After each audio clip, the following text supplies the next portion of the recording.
What's up, world? Uko here from Better Therapy Now. Welcome to lesson 5 of the abundance mindset, overcoming fear and limitation. So let's start by talking about what fear really is.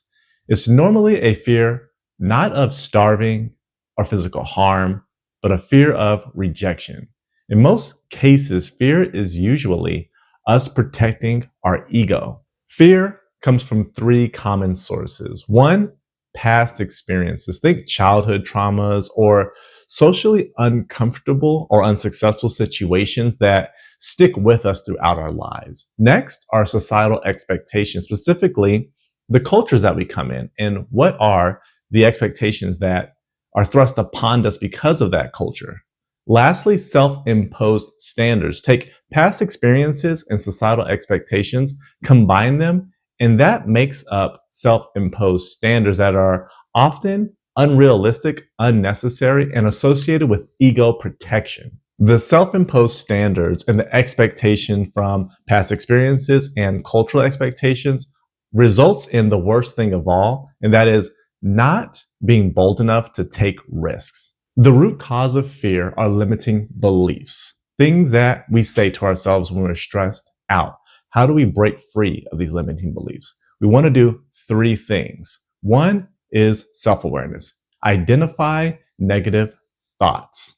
Next is reframing. So reframe those negative thoughts. And you want to keep the skill of reframing with you for the rest of your life, all the way until you accomplish your goal sets and beyond. So saying things like, I always fail, would be replaced with, failure is an opportunity for growth. This will prevent you from giving up. Lastly is self-compassion. Basically, you want to be nicer to yourself. You don't have to be perfect. It is very likely that you have some limiting beliefs. And there's probably one core limiting belief that is woven throughout all of your actions and all of your resistance from taking risk and pursuing giant goals. In the workbook, there's a list of 20 limiting beliefs that are common that prevent people from pursuing their goals, and 10 common limiting beliefs that prevent people from pursuing relationships. Review those limiting beliefs and circle the 2 or 3 in each category that you can identify with as limiting beliefs for yourself.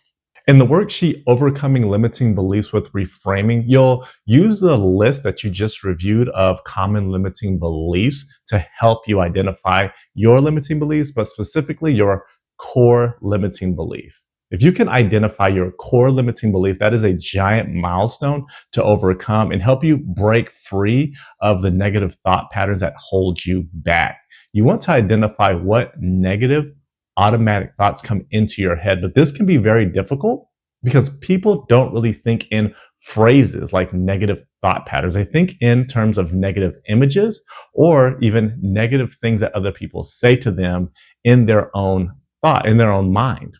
When something stressful happens or they experience anxiety or they get fear, they're much more likely to think about somebody else telling them something negative or just a negative scene in their mind or even a memory of something in the past that was negative that prevents them from moving forward or prevents them from taking a risk. We want to turn those negative images into a phrase because when it's a phrase, when it's words, we can rephrase it, and then that allows us to change the images in our mind, and it changes the emotions that we experience because of those images when we're feeling anxious or feeling afraid. And ultimately, it changes our behavior.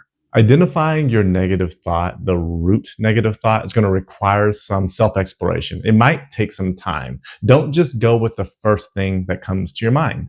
Ask yourself a few questions in different scenarios as you go through your week, through your month, through your days. Ask yourself, what do you fear?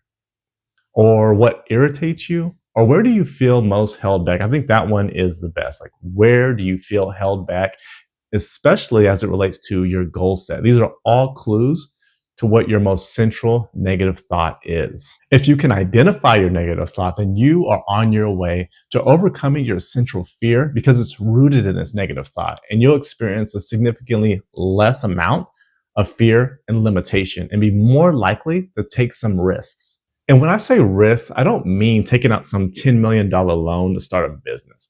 Taking a risk can be much smaller in scale. It can be an everyday thing, such as breaking the ice with a stranger, going on a coffee date, anything that can move the needle forward in different areas of your life and towards your skill set or your goal set specifically. Identifying your negative thought, the real one, can take a while. So you want to assess your thoughts and the images in your mind every time your mood turns for the worse or turns in a negative direction. Negative thoughts are ankle biters. Once you address one, it's probably going to be replaced by a new one, a more refined one that's even more personal. So you want to practice reframing, and that's what the worksheet will help you do.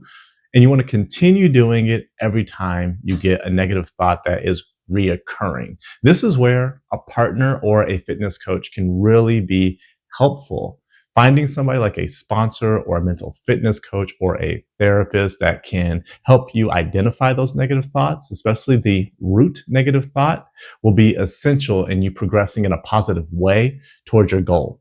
In the last video, we'll talk about the benefits of a mental fitness coach specifically and how they can help you create a culture of accountability for yourself and help you continually identify your negative thoughts and reframe those thoughts. I'll see you in the last video.